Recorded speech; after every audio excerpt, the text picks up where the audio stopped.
That movie is a shit show. What you think you see, what you think you hear, that's what it's about. It's all a theater of the mind. No, it's garbage. It's garbage. Mood and atmosphere. Now that I really like. That's what I'm looking for. That's what I want to see.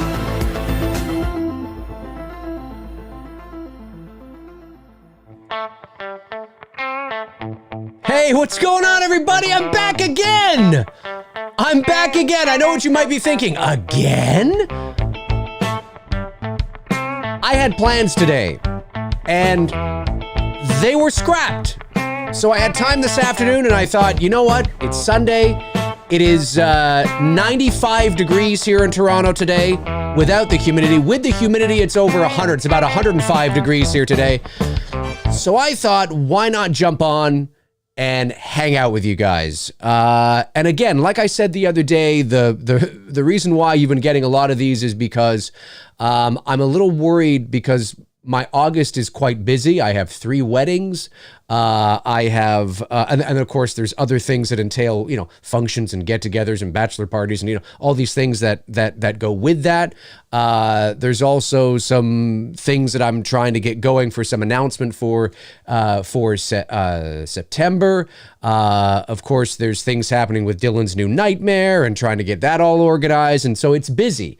And when it gets really busy, I sometimes get worried if I'm going to be able to kind of do shows or do videos. And so I like to take advantage of any opportunity I can, even if it's for like an hour or 90 minutes or whatever the case is, right? So that's why I'm here, to hang out with you guys, and we can talk shop, whatever you want to talk about. Whatever you want to talk about, I am here again today. It is Sunday. I was going to say July. It is Sunday, August the 7th, 2022, 3:05 p.m. Eastern Standard Time. You like my thumbnail? You got Dr. Loomis on the right, you got me on the left. That photo that I took of myself that's on the left on the thumbnail is actually, I was not intending it to look like the Loomis photo. I took that about 2 years ago, I think now.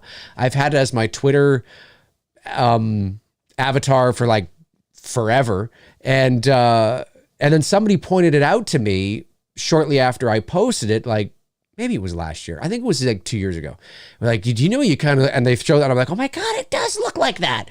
I'm like, I don't know if that was like subconscious or what was going on, but I was like, it actually kind of does look like that Dr. Loomis. So that's why I kind of put the 2 photos beside each other today. It'd be really cool if it was me and Dr. Loomis hanging out with you.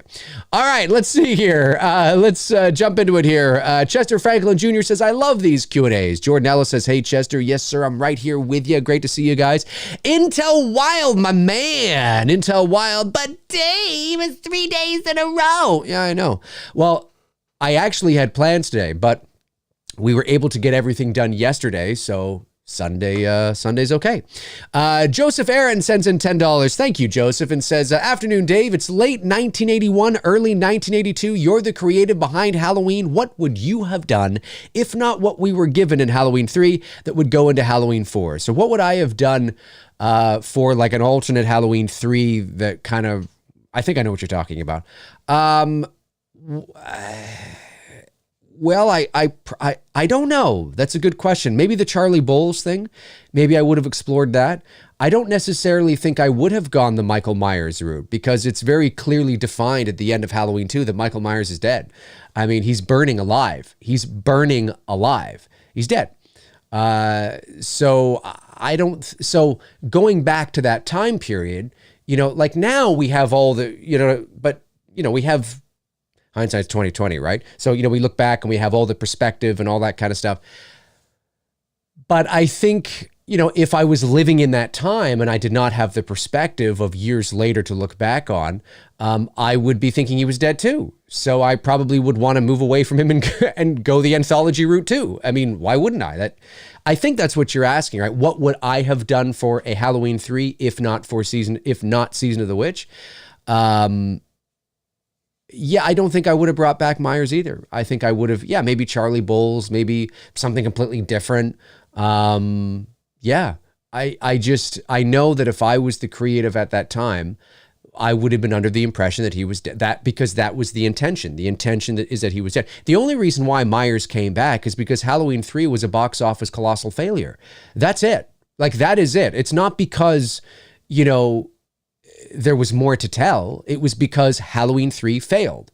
So they thought, well, let's bring back Michael Myers. And it's not like it happened right away. I mean, Halloween 3 was 82, right? So you still have 1, 2, 3, 4, 5, like 6 more years before he came back. And it was kind of too little too late, because by that time in the late 80s, the slasher subgenre was, you know, on its way down, right? Its golden era is like 78 to 80. Some people say 84. I tend to kind of add 85 in there as well. But certainly by the time you get to 86, your trajectory is starting to go down. And then by the time you get to the early 90s, it's like at 0, right? And then, of course, Scream in 96 revitalized it. So I think I probably would have thought the same thing. I probably would have tried to go in a different direction, or yeah, for sure. Because I wouldn't have wanted to continue with Michael. That would make no sense. He's like, how does that work? He's burning alive. He's not just, you know, slightly burned. No, he's burning alive, engulfed in an inferno.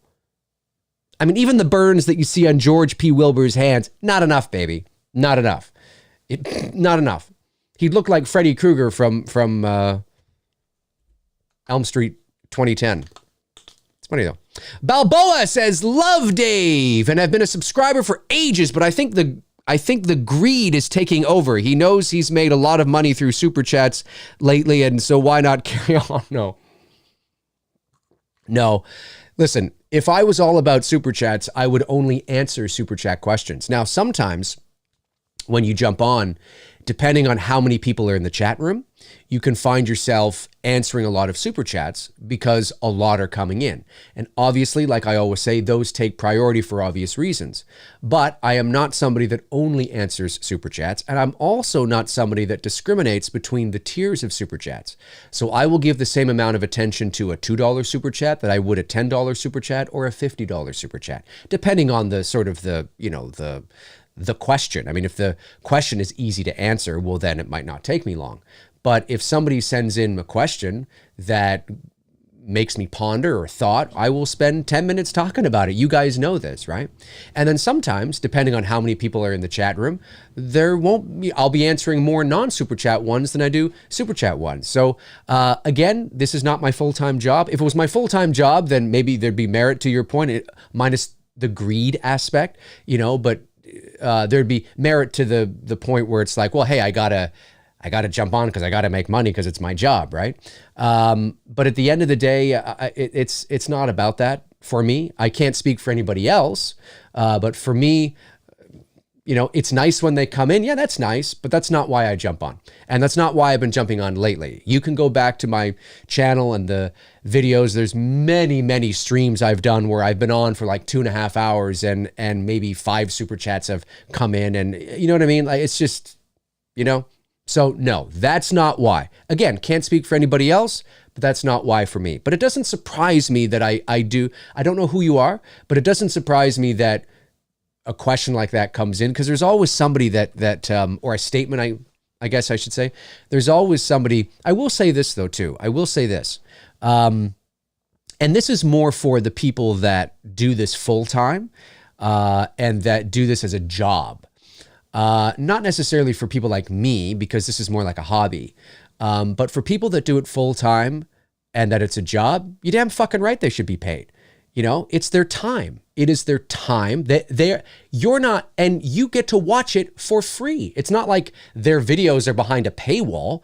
You know, if you want to send in a super chat, you can. If you don't, you don't. You know, whatever the case is. But people that do this full time, you're damn right they should be, and only answer super chats perhaps, or whatever the case is, because some of the big channels, like, you know, your John Campias or whatever it is, right? They only answer tips and super chats. Well, fuck yeah. Yeah. Because it's his full-time job. And look at the fucking, you know, setup he's got and the shtick he's got and the people he's got. It's a job, man. Of course, right? You know, and even if you don't have that and you're just doing it full-time, well, yeah, that's the way the world works, folks. That's you pay you. That's the way it works. So not necessarily for us that do it as a hobby, but certainly I think there need, people need to just kind of just accept that, people are taking their time out of their busy schedules or whatever to sit with you. Yeah, it's the way it works. It's the way it works. Now, again, I don't feel that way for me necessarily because this isn't a full-time job for me. So I don't really think about it, but I do know that there are people that do it as a full-time job and put a lot of time and effort into it. And like I said, you don't even have to go as involved as like a John Campea or something like that. Even Cody Leach, who does it from his home and works his fucking ass off and puts all that time and effort into it. Yeah, you're damn right he should be paid. Yeah, because you're watching it for free. You know what I mean? So it's like, anyway, now I'm not saying you're saying that. I know you were talking about me, but that's sort of like a side note, kind of like, I think, there are certain people out there that, and I don't think Cody only answers Super Chats either. He does not. He'll answer everything and anything. But I think it's important that, people understand that, hey, it's people's time, and should people be paid for their time? Yeah. Depending on what the situation is, of course, right? Depending on what the situation is, of course. But no, I'm not doing that because of this. I'm doing it because my August is quite busy and I don't know how much time I'm actually going to have. So, like, as I said, I was helping Bruce yesterday because Bruce is one of the guys that's getting married. Shout out to my best friend of 30 years, Bruce. He's getting married on at the end of August. And of course, being his best friend of 30 years, I'm heavily involved in a lot of the things, in the prep and all that kind of stuff. And yesterday we were doing a little something for his wedding and we thought maybe it was going to take 2 days. And so I didn't think I was going to have time to like all day. Like I was at his place from noon to like 1 a.m. So, and we thought we were going to need today to go that long as well. And we didn't. We got everything done we needed to yesterday. So I had today, this afternoon, I have some things I have to do this evening, but I have this afternoon free. So I thought, okay, I better take advantage of this, because because the algorithms on YouTube, you don't do something for a little bit, and it hurts. It really hits you hard. It's getting bad. And if you have a YouTube channel with any kind of following or any kind of success, you know this. It gets bad, man. It can get really bad. So that's why I'm like, okay, I have a little time. Let's jump on and do something. You know what I mean? So I can kind of keep it going a little bit. You know what I mean? So that's why I'm doing it. But yeah, okay. Let's see here. Let me see. What do we got? Bob Birkins. Bob Birkins. I love that name. We never talked about the first mask he got when he killed his sister. The clown mask was from Silver Shamrock. Are you talking to somebody else in the chat, Bob, or are you talking to me? There's no evidence to suggest that the clown mask is a Silver Shamrock mask. And again, as I've said many times, where does that leave us? We have to remember that Halloween 3 Season of the Witch, as we know it right now, is not canon. It can't fit into this new timeline because Michael Myers is a fictional character in Halloween 3 Season of the Witch. Chalice sees an ad for it on the TV. He's watching the movie on the TV when he's tied up at the end of the movie. So even David Gordon Green's trilogy would be fiction in the Halloween 3. Like it would. Do you know what I mean? It would be fiction in the Halloween 3 timeline. Now, that doesn't mean that you can't reinvent the Halloween 3 story and make it canon in this new timeline, but it's just that's just convoluted. I just don't think they're going to do that. It gets messy. So to suddenly kind of reveal that the Halloween, like, it doesn't make any sense that the Halloween clown mask or any mask would be a Silver Shamrock mask because Silver Shamrock in the Halloween 1 and 2 universe is fiction. It doesn't exist. Like they're in two completely separate alternate realities. So that's why I'm like, again, that doesn't mean you can't, start from scratch and retell the Halloween 3 story and make it canon, but you can't use the movie from 1982. You can't use that story specifically because that story does not exist in the Halloween 1 and 2 18 kills ends universe. It doesn't. So, yeah. Danita Brown says, will you ever have the Wham Guys back on? I would love to have Mike and Jay back on. I just rewatched your interview with them yesterday. Had me in stitches again. I loved it. Yeah, I had them on. They were one of my first, when I started doing those McRae lives, and I started doing them really, well, actually, I started doing them a month, about a month before COVID hit, I think. So I can't say that I started doing McRae Live because of COVID. I actually started doing more lives a couple years ago because of my schedule, and I was getting worried I wasn't gonna be able to do anything. And they were one, I think, I don't know what episode it was. What episode was it? Danita, was it like 10 or something? It was very early on, and I had them on, and yeah, I love those guys. They're so much fun to talk to, really down to earth, a lot of fun. Mike's hilarious. Jay's hilarious. I'm really happy for them in the sense that they have found a new groove, because I know this is no secret, of course, it's out there. Jay unfortunately lost his mom about a year and a half or so ago or something like that. And I know that, you know, he's kind of reevaluated his life and his priorities, I think, and he wants to kind of do certain things. So I know that he's not on every episode, and I know him and Mike live quite a distance from each other too.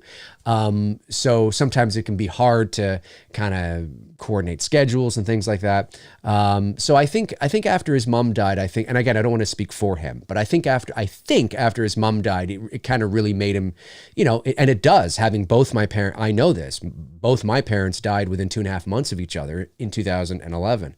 And it really does make you kind of look at things a bit differently and kind of look at your life and, you know, where you want to get shit done or what you want to do.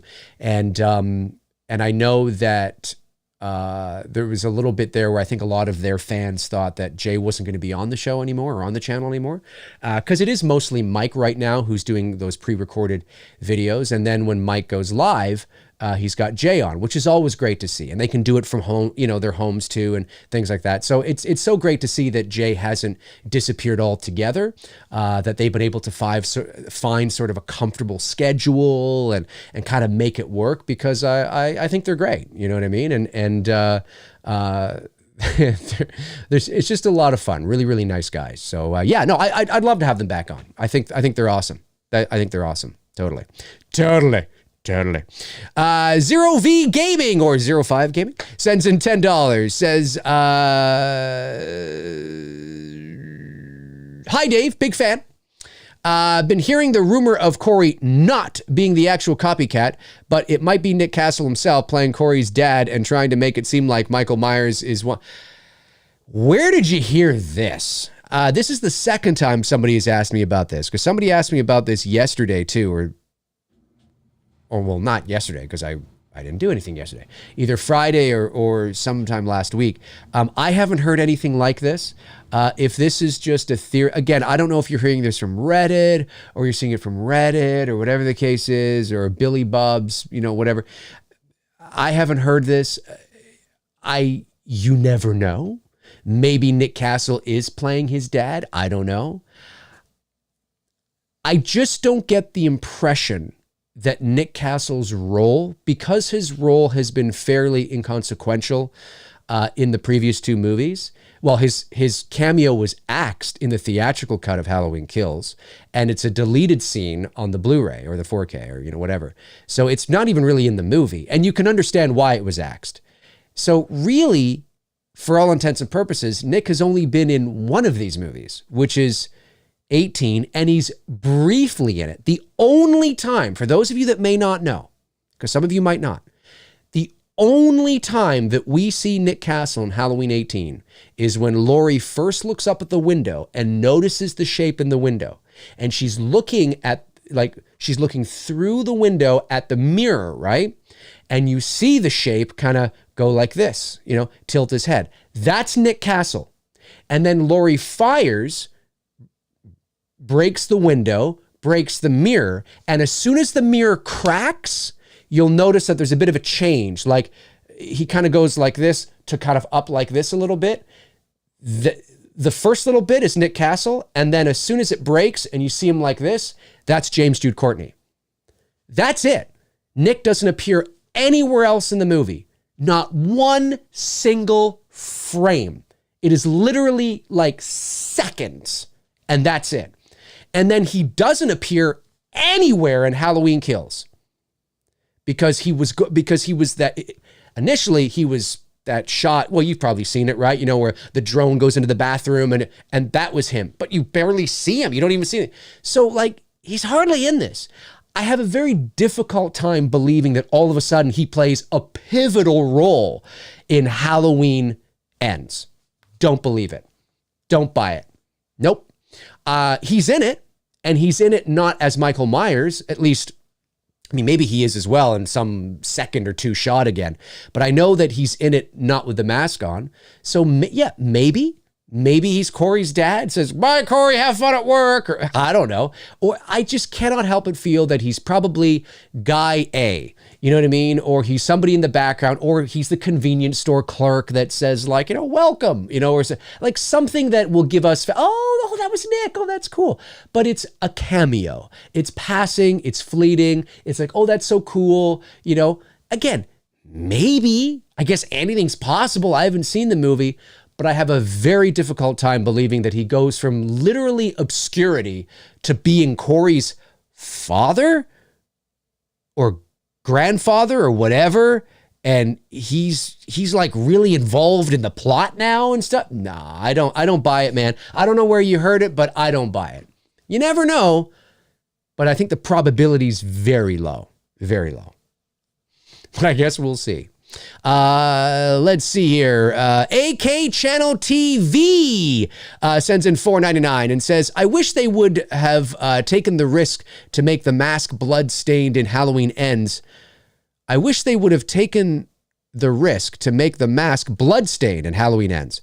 How would you have felt if it was more red? Also, James Jude Courtney or Castle and why? Well, first of all, I'll answer the last part of that. Nick Castle for me, always. Obviously, you know, I'm 43 years old. I was born in 79. I grew up with, you know, Nick Castle as the OG, and he's my favorite, and he always will be for all the reasons that everybody always talks about. But James Jude Courtney is a terrific example, as I mentioned the other day, on somebody who is not doing the impression of the person they are playing, but they are bringing the essence of the character there. And I say that with anybody who takes on the role of Freddy Krueger or whatever the case is, or whoever you're playing.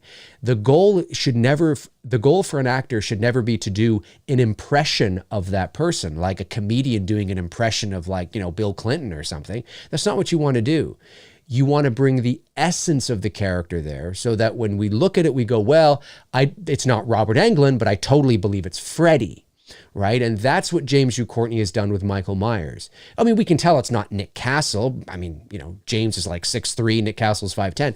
But on that first movie especially, I know that Christopher Nelson and Nick Castle worked very closely with each other, and they did such a good job at bringing the essence of Castle's vibe, which essentially was just walk. You know, don't try to be it, just walk. Just be you in the mask and walk across. Okay, put the mask on, put the jumpsuit on, and I'll just walk across the lawn.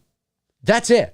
Now, is James, you know, bringing his own little kind of thing to it? Sure. Maybe he's consciously aware of something, but he's not overplaying it, basically, is what I'm trying to say, right? He's not doing, and I love Dick Warlock. I do. I love some of the things he's done. But there's certain things that Dick Warlock obviously overplayed it a little bit, right? And you got that a bit with George P. as well. And so, you know, it's very easy to overplay that character. But really, if you just throw on the mask and walk across the street, just be you walking across the street. That's it. Just be you.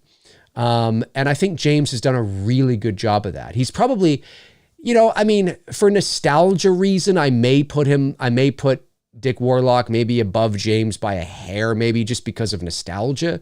But if you want to compare the two, no, James has done a great job. He's absolutely top 3, if not top 2.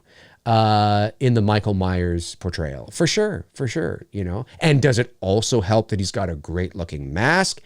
That helps too. But yeah, he's great. And then as far as the bloodstained, well, you know, we look at what the mask looked like. First of all, we haven't seen it yet. But we look at the mask of what it looked like at the end of Halloween Kills when Myers kills Karen. And we see the blood splatter. So it shouldn't look any more splattered than that. And we also have to remember that it's 4 years later. So it's not going to be really fresh. It's not going to be red and rich, right? It's going to be brown and dry because, and depending on where Myers has left the mask or how the mask has been handled, it might just blend in with all the other sort of soot and dirt and all that kind of stuff. So no, I don't.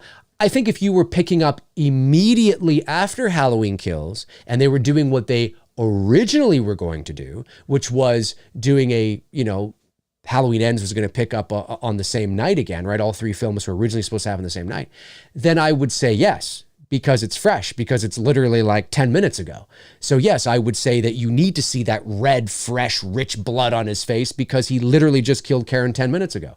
But we're talking 4 years here, okay? We're talking 4 years. So I think it would be very strange if he had blood splatter all over his mask that was nice and rich like he just did it 10 minutes ago. So yeah, I have no issues with what I've seen of the mask so far. I have no issues. No issues whatsoever. Buster Rhymes Forever says, we are getting closer to Halloween. That's why we're seeing more Dave. No, not really. Not really. You're going to see more Halloween stuff, but that's not why. That's just not why.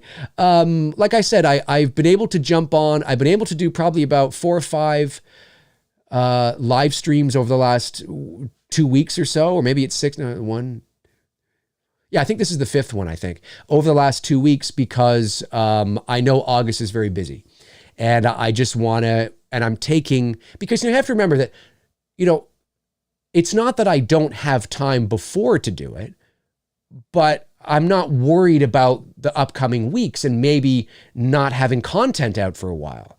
So it's not that there's never an opportunity for me to jump on, but because I know what the month of August looks like for me, any opportunity I get where I feel that I can do it for even like an hour or, whatever it is, I want to jump on and do it. Because if I don't, then you guys might not hear from me for like 10 or 12 days. And it's like, I better get on now. Do you know what I mean? So that's why. That's it. It has nothing really to do with that Halloween is coming up. Because if it was that, then I would be talking more Halloween. I'd have more Halloween pre-recorded stuff. And I don't really have any other Halloween pre-recorded stuff ready to go yet because, unless I'm just going to talk about the same shit again. But that will change very soon because over the next, probably in September at some point, there'll be a Halloween trailer that'll probably drop or something. Dexter Morgan sends in $5, says, Dave, what's the funniest thing you and Bruce have done together? Also, what's your favorite John Candy movie? Great question. The funniest thing Bruce and I have done together. I don't know what the funniest thing is. I don't know. That's a good question. I don't know. Like that's 30 years of friendship. I think what's funny or it's just sort of the scenario. It's the friendship itself. Because we've known each other for so long, we will often, when we get together or when we're hanging out, we'll tease each other and we'll often sort of like, it's like we're kids, we'll say like, can you imagine it? Okay. So imagine like, you're at work, right? And and we'll come up with this crazy funny scenario, or we'll be like, so what would you do if, and some of the stuff we come up with is really funny. And we just sometimes crack each other up. Like it's really kind of that innocent and sweet in a lot of ways. We'll just crack each other up. We'll sit there laughing hysterically. Like busting. It's just a lot of fun. It's just so much fun. But in terms of like actually one of the funniest thing we've done, I don't know. I remember the very first time we ever went to a strip club together. Well, the very first time that I had ever been to a strip club, well, this is funny. Okay, this is not the funniest thing we've ever done, but this is kind of funny and shows you the naivety of being a teenager. So, you get to that certain age, right? You're a teenager and we wanted to go to a strip club, So this is, back in the mid 90s. And so we crossed, so we lived in Ottawa and Ottawa is right next to the province of Quebec, right? So, and in Quebec, you only have to be 18 to not only drink, but to get into bars or clubs or all that kind of stuff. In Ontario, it's 19. So that 1 year age gap at that, or that 1 year age difference at that age is big. Because that means if you're only 17, you're more likely to get in Quebec than you would in Ontario. You know what I'm saying? So anyway, so we drove across the bridge into Quebec, into Gatineau, and we were looking for a strip club. And we're boys, right? We're teenagers. And we're like, oh, I gotta find one, And I remember stopping off at this gas station to try and ask for one. And again, this is before, the internet was around, but it's not like you had a phone with Google Maps. It was before MapQuest. It was, all that kind of stuff, right? You just kind of had to ask for directions or look it up in the yellow pages or something, if it was even there. So we found one, and we made this stupid thing. So we go. And the club there was this building, and on the surface was like this kind of this karaoke bar, and the actual strip club was around the corner through doors down into the basement. Well, we went into the karaoke bar, and we sat at the bar and ordered a drink, and there was this little stage in the corner, like this little kind of, it was for karaoke, obviously, right? Now, nobody was up there yet. And we were looking around and we're like, I guess that's the stage where they dance. But it literally was like the size of like those little kid pools that you buy from like Walmart. Those little kid kind of pool. It was just a little round, like it was this little stage. Had no pole or anything. And we're sitting there and we're looking at it. We're like, that's it? We're looking around. We were probably in there for like half an hour. And we're like, I wonder when they come out. We're so stupid. We had walked into the karaoke bar. I forget what it was called now.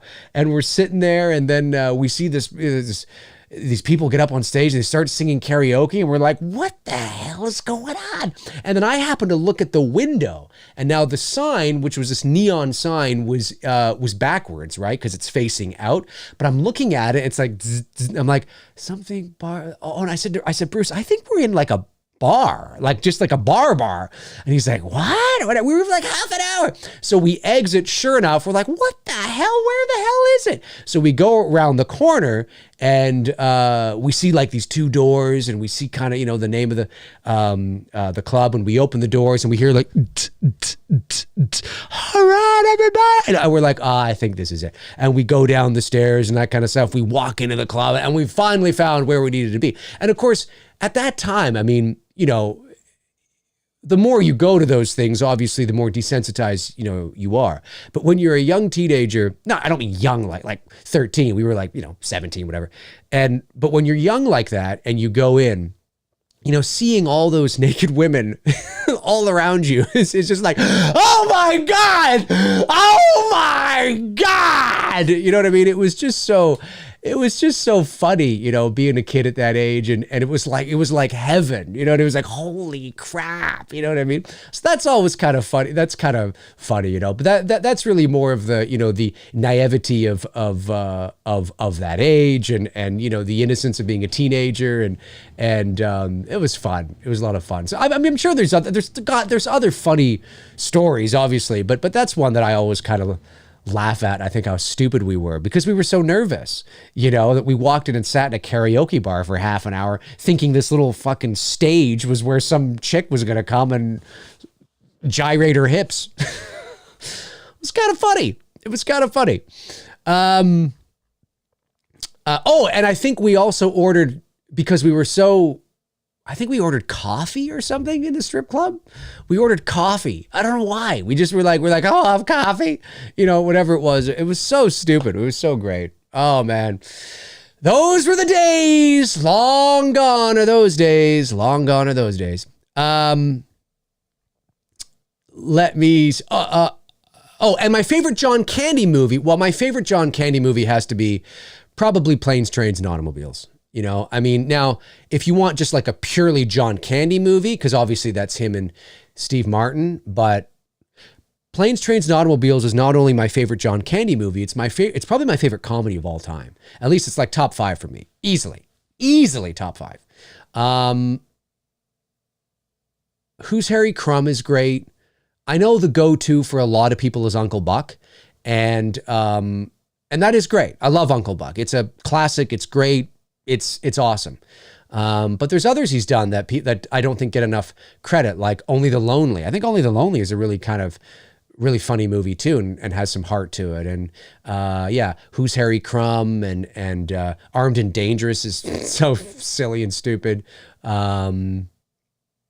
Brewster's Millions, I think, with Richard Pryor, I think it is. That's, of course, he's not like the lead in that. But I would say for me, it's got to be Planes, Trains, Who's Harry Crumb, and Uncle Buck, like in there, But there's so many. Even Cool Runnings was really good, and Delirious was funny.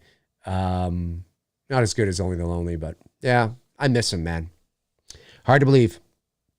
Amaducia sends in $5, says, "Hi, Dave. What are some essential Canadian horror films?" Ooh, essential Canadian horror films. Well,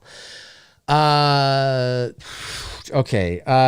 I've never seen them, but I know they're quite popular with a lot of people. The Ginger Snaps movies.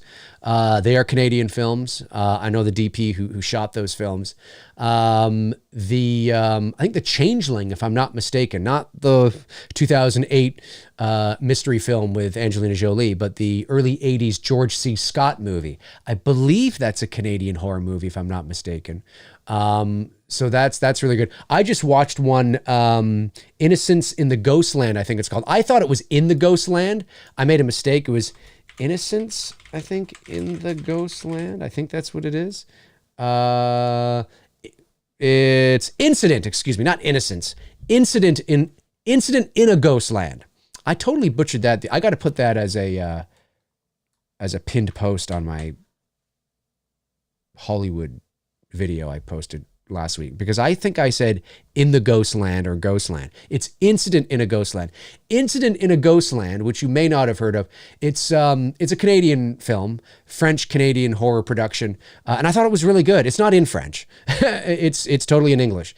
But I thought it was actually really good. I mean, you look at the Rotten Tomatoes score, the critic score, whatever, it is what it is. It's, it's one of those movies where I was perusing Netflix.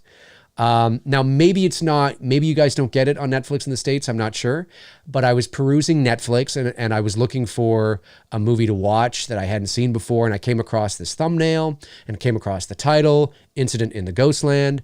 And I read the little blurb, which always doesn't really tell you much. And I was like, oh, well, you know what? I'm going to watch this. And I watched it and I was pleasantly surprised. I didn't know what to expect. There's a twist in there that I didn't see coming at all, that I thought was really effective and really well done. It's a real psychological horror film with some slasher elements to it. And I thought it was really good. And I believe that's a Canadian/French co-production. But again, it's not a French movie. It's not in French. It's not subtitled, just in terms of where the money is coming from and the financing and all that kind of stuff. But I believe that's a Canadian horror film. So that's really good. Let me see here. Canadian horror films. Now, again, this would depend on like where the money is coming from in terms of, and then isn't My Bloody Valentine a Canadian horror film? I believe it is. Videodrome, I think, is a Canadian horror film. Scanners, I believe. Yeah, Ginger Snaps. What else we got here? I'm trying to think of ones that you might know.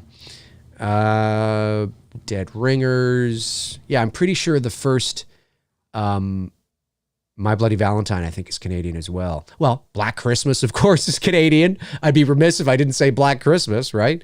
Black Christmas is Canadian. The original from 1974. What else we got here? There's a lot of them here. I'm just trying to think of ones that maybe you would know or maybe have heard of. If you just Google Canadian horror films, lots will pop up. And again, what makes there's two different ways of looking at it, right? So what makes something Canadian, or what makes something American or Hollywood, or what makes something British or French or whatever the case is? And there's a couple of ways of looking at it. One way of looking at it, and is sort of the common way, is where is the financing coming from? So a Canadian film doesn't necessarily have to be shot in Canada starring a Canadian cast. Now, obviously, if it is, that only bodes well, and that really helps the argument. But if it's a completely American financed movie coming from an American production company or an American studio or whatever the case is, it will probably be, well, it depends. I mean, if they go co-production on it with somebody in Canada, you might see like an American-Canadian co-production. But often that's what you'll see, and often that's how it's measured, is where is the money coming from? Who's the production company? What's the studio? Who's the distributor? You know, you'll often see that, and then that is usually kind of where it falls. But sometimes, it will depend on, is it largely a Canadian cast, or is it largely a British cast, or is it shot all here with a Canadian cast, So Black Christmas is Canadian, obviously, because the financing came from, I believe the financing came from here. And it has a large Canadian cast in it. And it was shot all in Toronto. But ironically, it's not supposed to take place in Canada, of course. It's in America. That's why you see the little American flags everywhere and the big one in the corner of the police station. So Bedford is supposed to be some small college town in the States. And for, but yeah, Incident in the Ghostland is one that I recommend. I'd check it out if I were you. I'd check it out. But just do a quick Google search and see. And The Changeling, I'm pretty sure The Changeling with George C. Scott, I'm pretty sure is a Canadian film. Canadian film. I'm pretty sure. Even though, all right. Let me go back. There you go. Gentle on James sends in $2, says, what do you think about The Crow, 1994? I've only seen it once, and it was all right. It was all right. I mean, it was good. It was a good movie. But it's not one that I usually find in my Rolodex. I don't know why. It's not because it's a bad movie. It's just not one that I usually find. So, but I haven't seen it in a long time. ZC Kroll, or as we like to say here in Canada, ZC Kroll, sends in $5, says, hey Dave, ever seen Whatever Happened to Baby Jane? Oh, 100%. Yes, it's one of my favorites. Just saw it for the first time and was blown away. Curious about your thoughts. Love your channel. Thank you, buddy. I love it. I love it. You got Betty Davis and Joan Crawford. And of course, I mean, that was at a time where they didn't like each other. They did not like each other. Now, there are some people, depending on what you read and who you talk to, that say that their feud was overblown and their feud was amped up and hammed up for the media and for the news and things like that. But then there are those that say, no, they did not like each other. They didn't. So it was now, Whatever Happened to Baby Jane was even though both lived long after, it was a film. What year was that? Was that 1960? I think it was. Whatever Happened to Baby Jane? It was 1962. Okay, 1962. So you have to remember that this was at a stage in both of their careers. They'd been doing this a long time. And they were both big stars. And they were both, I think at that time, they were not, it was like at the, their careers were on the downwards trajectory by that time. I'm not saying they didn't do other things. I'm just saying that they were more from, the 40s, the 50s, right? So it was a big deal to see them together this kind of late in the game. And yeah, I mean, but you are Blanche, you are in the chair. I mean, that's one of the most famous lines from that movie. I actually visited the Whatever Happened to Baby Jane home the last time I was in Los Angeles. I have photos of me in front of the Baby Jane house. It's a great film. And again, 1962, it's considered a horror film. But you gotta, it really is about sort of the psychological, how they play off each other, right? And what they do to each other, and it's great. It's a classic, a bona fide American horror classic. And it's a great film. And if you love Betty Davis and you love Joan Crawford and you want to see them together because of, they're famous for their feud and loathing each other, like not liking each other at all, insulting each other all the time. They sort of let bygones be bygones for this movie and made it together. And so yeah, dude, like I love the film. Love Whatever Happened to Baby Jane. If you want to see another one with Bette Davis, it's really good. I think Bette Davis is in it, right? Yeah. All About Eve. Watch All About Eve. That's a great movie. What year is that one? All About Eve. 1950. So that goes back 12 years before. And Bette Davis is in that. Yeah. And Ann Baxter. That's right. That's right. And Marilyn Monroe is in it. Not a big role, but she's in it. Watch All About Eve. That's a great film. It's not a horror movie. It's a drama, but watch that movie. You'd really like it. If you like Bette Davis, watch All About Eve. Thanks for the question. Appreciate it. Lou sends in $4.99, says, what's up, Dave? Happy Sunday, dude. Happy Sunday to you, too. What is your favorite Halloween soundtrack? Mine's the original one, 2018 and Kills. I would say that, again, for nostalgia, yes, definitely Halloween 1978 is my favorite. I think the Halloween 2 soundtrack is terrific. I think the Halloween 3 soundtrack, they're all great. Even the Halloween 4 even the Halloween 5 soundtrack is great. Even the Halloween 6 soundtrack is great. Not so much H2O Resurrection. That's kind of where it stops. But then, of course, yeah, you leapfrog over those and you get to like Halloween 18 and Kills. They're great. They're great. But my favorite, yeah, I got to go OG. I know. But what John Carpenter and Cody Carpenter and Daniel Davies are doing right now, they've done a tremendous job. What's so great about the music is when I'm writing or when I'm working on that treatment that I've sort of talked to you guys about and or whatever, it's got so much cross appeal. Like, yes, it feels Halloween, but unless it's the Halloween theme or something really identified as Halloween, the synth, like the synth music they've created could be adapted to anything, like any horror movie, where it fits, of course, because it's got that retro kind of vibe. But I love it. Yeah, they've done a tremendous job on the score.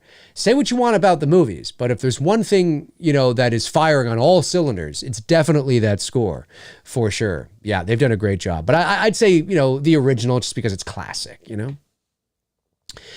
Nick Jenny, I think is what you said, right? I think I'm saying it right. $1.99 says, since you missed my first one, love to support. Oh, did I miss it? Let me go back. Did I miss it? There it is. I got it, buddy. I got it. But Dave.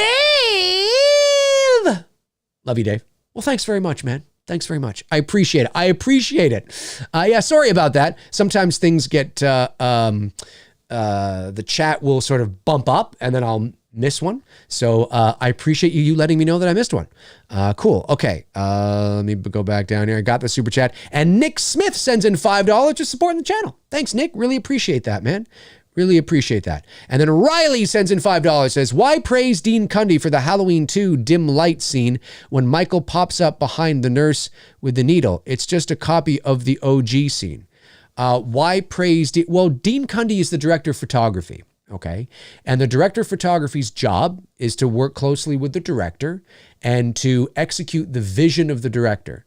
And then the director of photography is somebody who works with their gaffer and with their lighting team to craft the lighting and the shots to the way to the vision that the director has relayed verbally to them. So, they would say something like, the director would say, I want this shot where, the nurse is kind of backing up, right? And it's kind of dark back there. And then maybe we'll get Dick to just kind of like, step in, or maybe we should, and he's relaying this, right? And the director of photography, who's a professional cinematographer who understands lighting and lenses and, depth of field and all this kind of shit, right?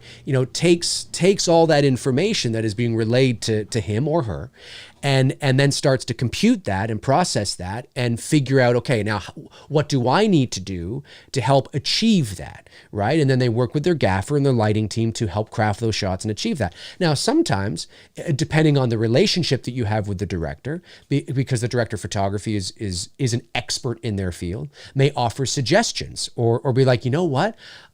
Maybe we should do this, or, hey, Bob, what do you think about this? If we do that, because they they understand camera, they understand lighting, they understand focus and depth of field and lenses and all these kinds of things, right? Not that a director doesn't, but the cinematographer is the, he or she specializes in that field.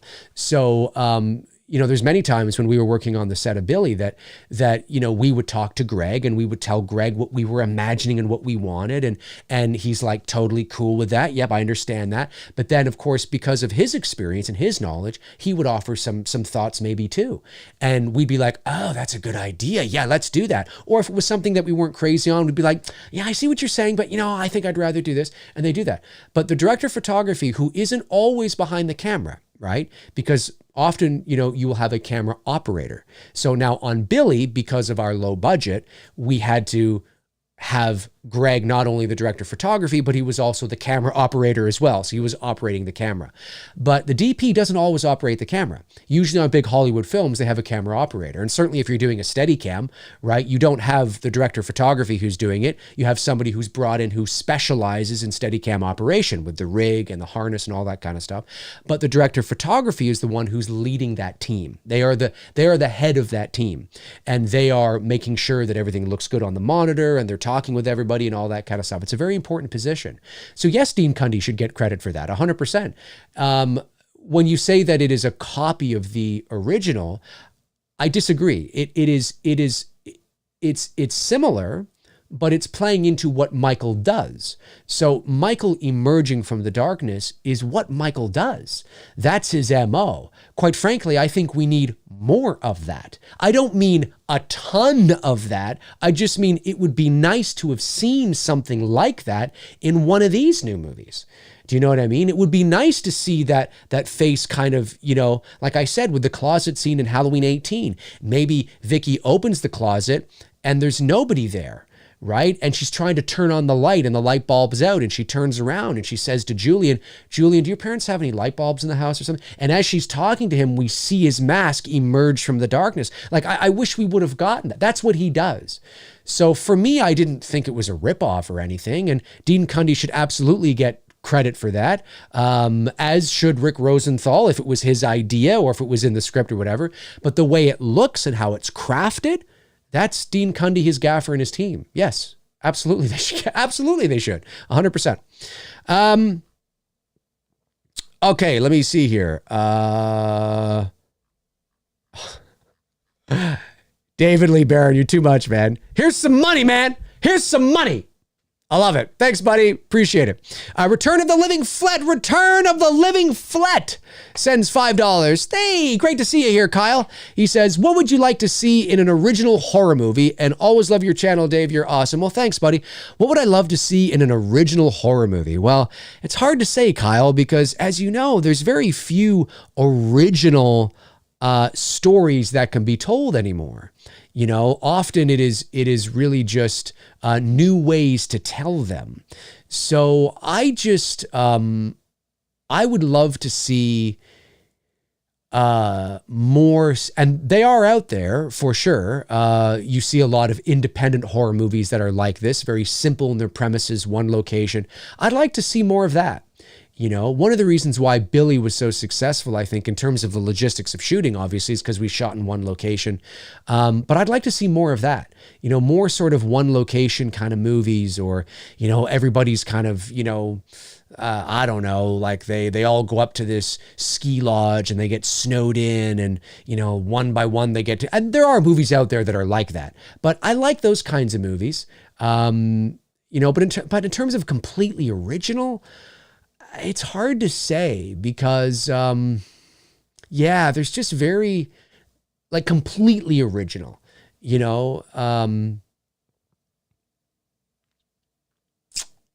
don't know. Maybe something that I would love to see a found footage. I would love to see a found footage movie that, of course, it's hard to do now. It's hard to do but I think it can still be done. I'm one of those people, Kyle, that I acknowledge and I recognize that the found footage subgenre is oversaturated. It's never really been done right. There's some that are better than others. I mean, I thought, what's that one? Obviously there's the Blair Witch Project, but, God, it escapes my mind. Maybe it'll come to me. Like there's a few out there that are pretty good, but overall, most found footage movies are dog shit. Because they are too overly produced. And I think once you have a found footage movie that's overly produced, it feels fake. It feels like a movie. I would love to see a found footage alien film, where there's like something where there's like it's kind of hard to explain. Something where there's like and I know there's those fake UFO videos that are out there, where it was like shot in the 80s or in the 90s. I forget what it's called now. And, it's like this family at home and they think this alien invasion happens and they're on this farm or something and they go out there with a little VHS camera. It's a famous thing. You can look it up on YouTube. But imagine having something like that is so well done and so frightening and so, just something that I know I'm not really doing a good enough job here of selling it. There's probably people in the chat that are rolling their eyes or maybe, and I totally understand that, but I've always felt for a very long time that you could take something like that and make it incredibly scary, but not in the typical Hollywood alien way. Not in that kind of way, like a very sort of, there's something there. Or if it's not aliens, maybe it's Bigfoot. If it's not Bigfoot, and I know that's out there too in found footage. But when I see them or when I watch the trailers, they're just not hitting it right. They're not doing it right. They're not doing it right. It's got to be done. It's got to have a realism, like, that show Survivor Man with Les Strauss or whatever his name is.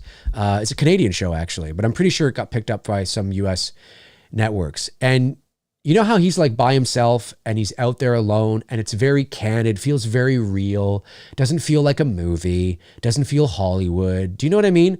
That's what I'm talking about. That's what I'm talking about. It doesn't feel like acting, doesn't feel like, that's totally what I'm talking about. And then something very scary happens. You could even like get rid of the aliens, get rid of Bigfoot. You could even have that he's being stalked.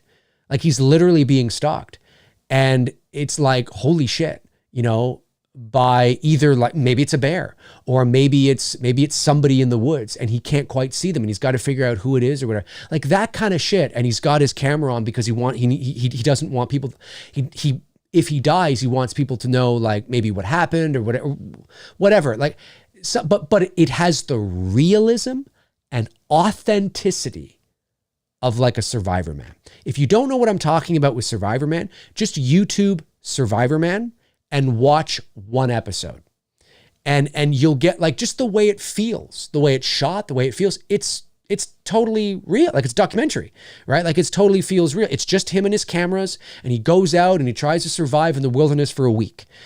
Like that's the way it feels. That's the way it looks. That's the way it feels. Totally authentic. You would never know because that's what the Blair Witch Project had.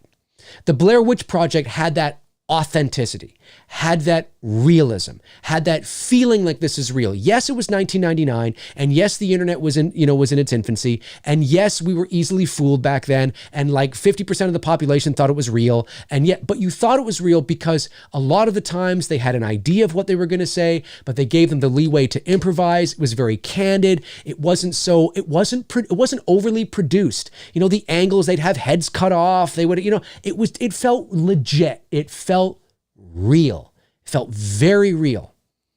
Way more real than even that first Paranormal Activity did. And the Paranormal Activity movies, the first couple, are not bad. They're not bad, but they're kind of produced. Like you kind of feel, you feel the movie-ish in them a little bit. Even the first couple, you kind of feel the movie-ish. I'm talking legit, like you literally are watching something real. I still think that side of the found footage subgenre is massively untapped. massively untapped, because most of the stuff we see now it's got that feel to it. Some are better than others. I even think The Last Exorcism was not bad. But there's some that I watch that I'm like, this just feels like a movie. You know, the sound effects are too overly produced. They're too polished. You know what I mean? Now, something raw, like you just going out with your phone, you have no idea what the fuck you're doing. You just go out with your phone and shit happens. Like, that's what I'm talking about, you know? So maybe something like that. I don't know. And maybe they're out there. Maybe there's a few out there that I just haven't seen because they don't get the marketing behind them. So they don't get the push. So they're not in my face. So, you know, yeah. Thanks, Kyle. Appreciate it, man. Appreciate it. Jose Reyes sends in $4.99, says, Dave, when Loomis says waiting for some secret silent alarm to trigger him off, you think ends they'll try to answer it like subtly? Maybe. I don't know. I don't know, though. It's a good question, but I'm not entirely sure. They might try to do that. It's entirely possible. It's a great line, but again, if they do, it should just be alluded to, a possibility, fleeting, something they're pondering over and thinking about. It should never be revealed conclusively. Do you know what I mean? It should never be revealed conclusively. But it's possible. I got the Jose Reyes. Neil Rook sends in £2, says, hello, mate. Hello, Neil. Says, what is the gaffer's main job, Dave? Well, the gaffer's main job, he just kind of leads the lighting team, right? So the gaffer's main job is to work with his team and to craft the lighting. You know, he's crafting the lighting. He's working closely with the DP to craft the lighting, to set up the lighting and to make sure that all goes well. Let me see if I can get a proper sort of definition for you. The chief electrician in a motion picture or television production unit. Yeah, so he's the chief electrician, I guess, if you want to put it that way. He leads the electrical team, and that's what they do. That's what they do. I'm just looking here. It also says, old man. Apparently, informal, it can be an old man. You can be a gaffer. Is an old man. It's an old man. What does gaffer mean in British slang? This is funny. I didn't know there was other gaffer's the head of an organized group of laborers. Oh, well, that kind of makes sense. But yeah, that's what they're the head. They're the head. Basically what I just said. The head lighting technician, the head of the electrical team. So they work very closely with the DP. And the director isn't really speaking with, the director can speak with the gaffer. They do. I talked with our gaffer, Nikita. Shout out to Nikita, who was amazing. You saw how, Billy looked. And we would talk. But usually the channels are director, DP, gaffer, right? So the gaffer works very closely with the DP because the DP has all the information on what the director wants. And the DP is the cinematographer. So they work very, very closely with the gaffer, and then the gaffer has his team, and they go and try to craft those shots of what the vision of what the director wants. And the DP is there to make sure that things are looking good through the lens, on the monitor, things like that. They'll have ideas of what to do or what not to do, and they will work very closely. I have some behind the scenes footage that I should release to show you Greg and Nikita working very closely together. And they've worked on a ton of projects together. So to have Greg and Nikita together on Billy was terrific because there was no learning curve in terms of personalities or, how one works. They gel so well together. I'm hoping that, we can get them again. Well, Greg, I'm pretty sure. Nikita, I don't know because Nikita's a busy dude right now. He's also a DP as well. He has experience in that, and he just recently shot. I think he's shot like 2 or 3 movies since Billy. This is what they do for a living, right? So they've gone on, and there's tons of projects they've done. So I don't know if we'll be able to get him back to to be our gaffer. But I would have him in a heartbeat. He's fantastic. He's fantastic. So yeah, essentially what I said is the head electrical technician, you know, on the set, you know, and works with the lighting team. Chad Zorn sends in $9.99, says, wouldn't H18 have been better if Laurie had become more of the Loomis character? Both her and Brackett could have been warning people and repeating the Loomis lines and trying to find him more suspense. Well, Brackett, I think, is useless. I would not have had Brackett in Halloween Kills at all. I wouldn't have had Brackett in Halloween Kills. I wouldn't have had Marion in Halloween Kills. I wouldn't have had Lonnie necessarily, although I would have had Lonnie over Marion and Brackett. I would have focused the whole movie around Tommy and Lindsay. If I was doing it, I would have written a story about how they are sort of fish out of water and the town is looking to, and then that focuses the movie. Instead of trying to give everybody their due, fuck them. Fuck Brackett, fuck Marion. Marion had her little time in Halloween H2O, even though it's not canon. We don't need it. We don't need Brackett. Brackett's dead. He retired, whatever. I don't know. He's dead. Fuck it.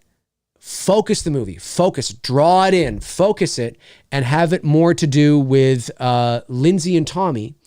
And then you're focused, and it really is about Lindsay and Tommy having to step up to the plate. They're apprehensive. The town looks to them for answers, for guidance, because they were there in 1978, but they feel reluctant because they're like, we were kids. We were just kids back then. You know what I mean? So they feel this reluctance, but then there's Laurie who's been injured, and now they feel a sense of responsibility because Laurie essentially saved their life back in 1978, and so they want to kind of help her out. And it really is around that, you know. And I'm not saying that Tommy and Lindsay are married and you know, live together and they're a couple. I'm not saying that. You don't have to do that. I just mean that it focuses really around them. So that's what I would have done and removed Brackett from the equation altogether. When it comes to Laurie being the new Loomis, I think she probably would. I think she is, really, for all intents and purposes, because Sartain is dead. The problem is that she was basically she was mortally wounded. She had to go to the hospital and get stitched up and have surgery, and she just stays in the hospital. When we do see her and she is talking, there's many poetic Loomis lines she says, because that really is her character. The problem is because she was wounded at the end of 18, she spends all her time in the hospital. She's not out in the fight. So she's not out there offering her services and her guidance to these people. So it feels a little stilted. It feels a little kind of, you know, like it's losing its momentum a bit. I get that. I understand that. But I wouldn't have had Brackett. I would have, because he's useless in that movie. He's useless. Yes, it was. Listen, Charles, we love you. You're awesome. But in terms of the character, it was pointless. Marion, pointless. Pointless. So I would have been more focused. And yeah, with her running around trying to find him, add more suspense. I think you don't even need her to add Loomis lines. I think just Laurie being out and about, being part of the action and part of the journey would have just helped to add more suspense because it's Laurie and all that. Sure. Yeah, you know, that's kind of how I see it. But I get what you're saying. But yeah, I wouldn't have had Brackett. I just would have had Laurie, maybe not wounded and not in the hospital. And then that would have made her part of the action and probably would have worked better for you. David Lee Barron sends in $19.99, says, in your professional informed opinion, why do you think most movies today do not possess a score that is a character in and of itself, like Jaws, E.T., Star Wars, Superman movies, etc.? Movie scores today feel bland and vague. Well, I don't know the reason for it, but I can just tell you that you know, very few movies have themes anymore either. It could just be a process in how stories are being told today and how movies are being made today. You know, certainly there is a certain era that you can point to where movie scores were very important. They were characters in movies. And I think like everything, things evolve, and scores now are just, yeah, I get what you're saying. There's a lot of scores, like they're still there in certain movies, especially like in in your big kind of maybe superhero movies, maybe a little bit. But even they don't have like real memorable themes that will stand the test of time. I think, I don't know what the actual answer is, but off the top of my head, it could just be a natural evolution of the way we tell stories, and where the focus goes in terms of what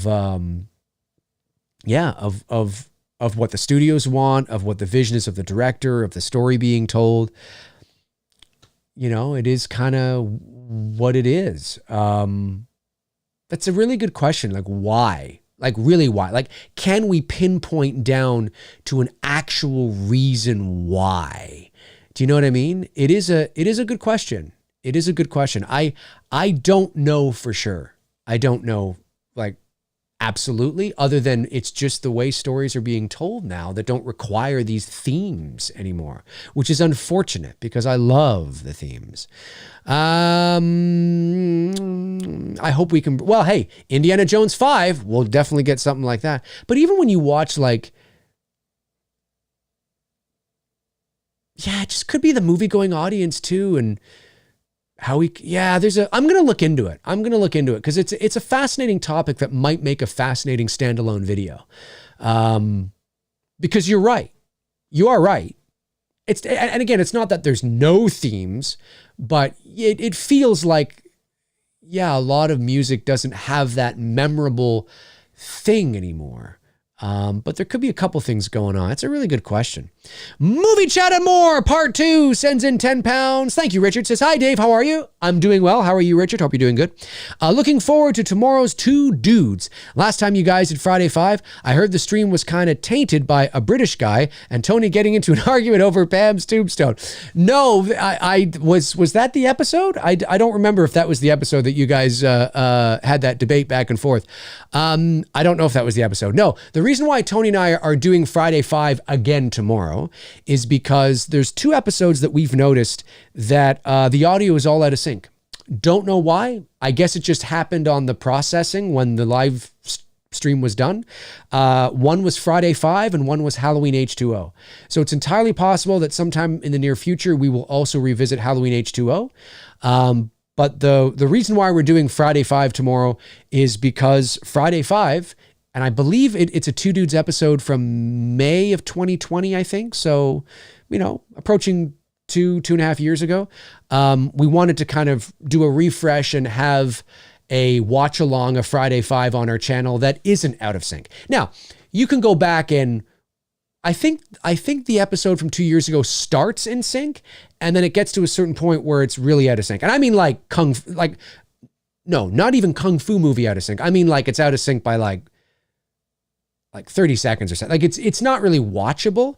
However, you could put it on your phone and pop your phone in your pocket, and maybe you're on the subway going to work, or you're on the train or wherever, or you're doing the dishes, and you can listen to it. You can absolutely still listen to it, and just treat it like a podcast that way. But watching it, yeah, it's all out of sync. I don't know what happened. So Tony brought up a good idea and said, hey, why don't we do a rewatch? And maybe we'll start like a little series where every now and then we'll rewatch something we've already watched just because it's really popular, or we want to revisit it again, or it was out of sync, or whatever the case is. So that's why we're doing it tomorrow. Yeah, it should be a lot of fun.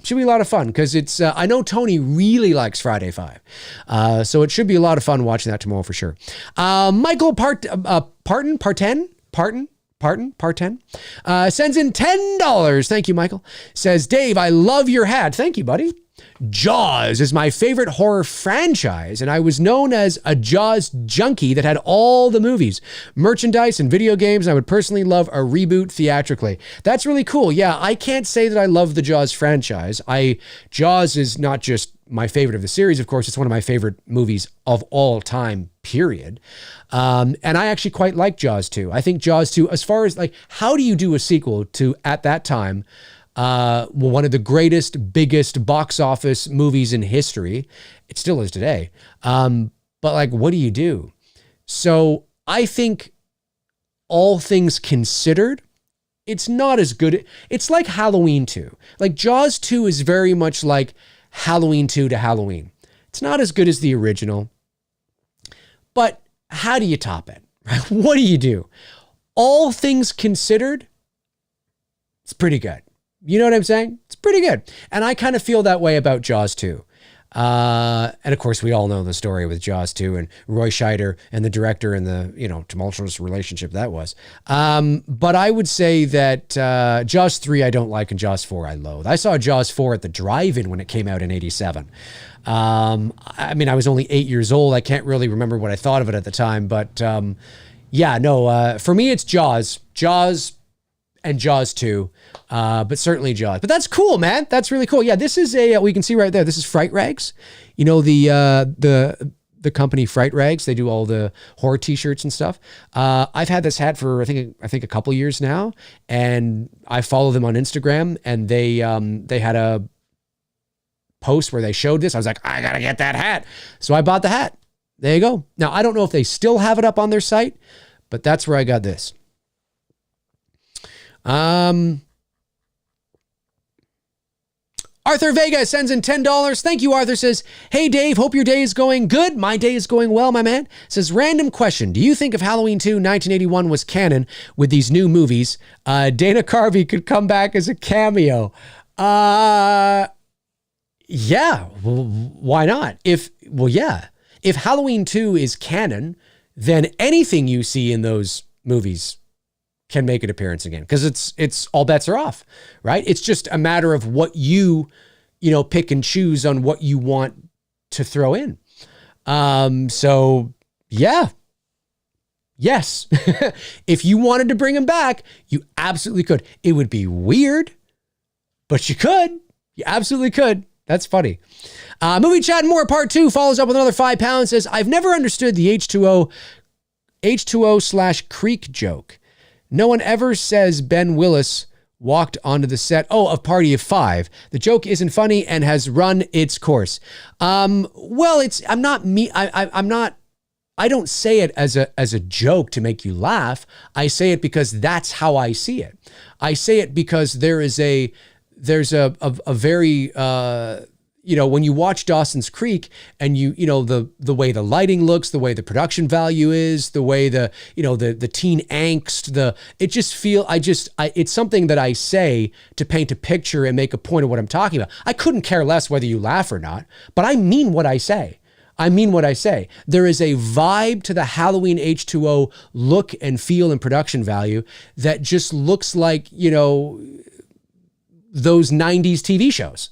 And it has a very Scream kind of look to it, a very Dawson's Creek kind of look to it, whatever the case is. Now, if people are not saying Ben Willis walked on a set of Party of Five, that's because when I watch I Know What You Did Last Summer and I watch Party of Five, I don't get the same vibe. Now, if somebody does get that, they could say that if they want, but I don't look at I Know What You Did Last Summer and get that vibe, primarily because of the way it's shot, the way it looks, the way the lighting is crafted.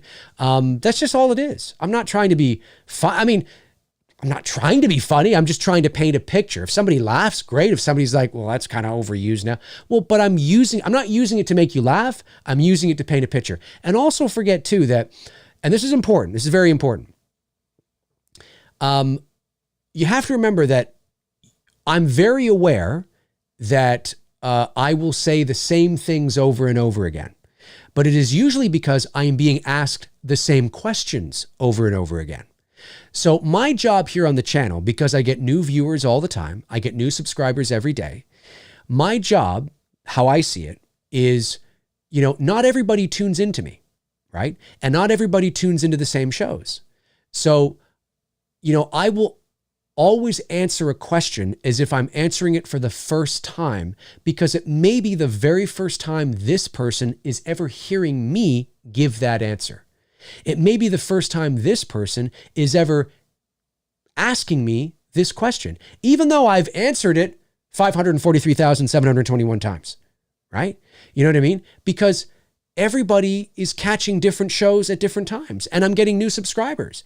And so, do you know what I mean? So you might tune in all the time, and you might hear me say, Halloween's like H2O, or, H2O is like Michael Myers watching the sound on screen. So you might go, oh God, there's good. But somebody else might be hearing it for the first time and go, oh yeah, that's kind of an interesting point. I never thought of that. You know what I'm saying? So always keep that in mind. That, I don't just arbitrarily say it as if I have forgotten I've said it. No, I'm very aware of what I said and what I haven't said. But you will hear me repeat things either for effect and emphasis, or you will hear me bring up analogies or metaphors or whatever the case is, because it's relevant to the question that I'm answering. And it may be a question that has been asked before. Maybe you've asked it before, but this other person's never asked it and they haven't heard me answer it before. So that's why I'm answering it. So always keep that in mind too. But no, I don't mean it as a joke. I mean, it's a joke in the sense that, yeah, it's a quip, but I actually mean it. There is a vibe to that picture that I do get that feeling. It feels more like a Scream movie than a Halloween movie. I mean, if it's not Dawson's Creek, we'll pick something else then. I mean, I just said that because, that's what it felt like to me. And that was a show that was hot at that time. Thanks, Richard. Appreciate it. Javid Ben Kosame. I think I got this wrong before too. I pray for you. Well, you don't have to do that. Thank you for the $2, but you don't have to do that. I'm doing just fine, but I appreciate it. I appreciate it nonetheless. You follow up with $5. Says Prey has a good. Oh, I see. Well, you did write "prey" as in Prey. So maybe you're. I see what you're doing there. $5. Prey has a good Predator in a movie that could have been better, like how Halloween has a good Myers in an okay movie. I see what you're saying. Yeah. So I actually did watch Prey the other day, and I quite enjoyed it. I thought it was all right. I don't think it's as good as everybody says it is, but I think the principle of going back to the roots of a more simplistic story, keeping it very linear, I think worked well for it. There are certain aspects about it. I wasn't crazy on the Predator. I mean, I liked him. I liked the way he looked, but the way he would kind of move the tools in his hands, like, and do this kind, it was very human to me. Now, unless there's something I don't know, unless that's what predators do now. I mean, I've only seen the first 2 Predator movies, so that's my point of reference. And I don't know. I just like the way the Predator carried himself or itself in the Arnold movie. This Predator felt, I don't know, too, like, why are they spinning almost John Wick? I don't know. It just was like, you're an alien from a planet. There should be no, I don't know. I'm probably overthinking it. Little nitpicks here or there. I also don't think we should have seen the Predator as early as we did. So we see the ship, right? That's fine. But then there's that moment where you kind of see his hologram or thing or whatever you call it, where you kind of, he comes into frame a little bit or into focus a little bit, into existence, and then he just kind of walks off. I wouldn't have shown that. I think it was completely unnecessary. I would have waited till later. And then there's that thing where he kills the snake, and we see like the shung shung ching, and it slices the snake, and it de-skins the snake, I should say. I don't think we should have seen that. I think they should have just come across the snake. I mean, like, whoa. Those little 2 things, a little too early for me. I think we should have just still kept it kind of moving along, as in like building that suspense more. And then you get to the point where you see him. Little nitpicks like that. Obviously, the whole movie's in English, when in reality, they wouldn't be speaking a word of English. They'd be speaking their native, language, which was, it starts with a C, I forget now. I understand why, obviously, but I would have been totally down with an entire movie in that language, which would have been difficult to do with actors who don't know how to speak it. I understand.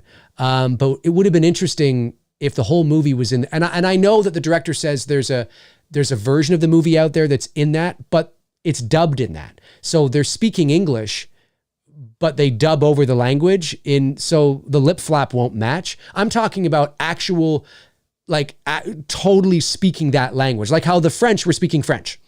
You know what I'm saying? Like totally the native, and you just subtitle it so we can understand that would be really cool. That would be really awesome. I understand why they didn't do that, but I would have been down for something like that. I think that would have been cool. $2